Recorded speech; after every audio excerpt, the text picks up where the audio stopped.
Vice ganda, pahinga muna sa It's Showtime matapos ang kontrobersyal na jet ski holiday. Kasama si Regine Velasquez sa kanilang dalawang gabing Super Divas concert. Sa comedy sketch, ginamit ng dalawa ang viral na Jet to Holiday meme pero pinalitan ng sanggunian sa hindi natupad na pangako noon ni dating Pangulong Rodrigo Duterte na mag-jet ski papuntang Spratly para itanim ang watawat ng Pilipinas bilang sa pananakop ng China.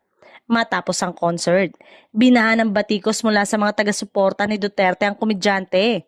Kasabay nito, bumaba ng 1 milyon ang followers sa kanyang Facebook page mula 20 milyon, ayon sa graphic na ipinost niya noong August 7. Isa sa mga bumatiko si dating presidential spokesperson at kaalyado ni Duterte na si Harry Roque. Nakasalukuyang nasa The Hague matapos tanggihan ng Netherlands ang kanyang asylum request.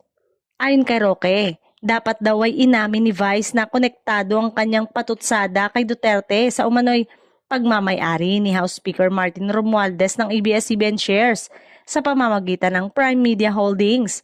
Dagdag pa niya, hindi raw natuwa ang mga DDS dahil dati pinupuri pa ni Vice si Duterte sa kanyang programa.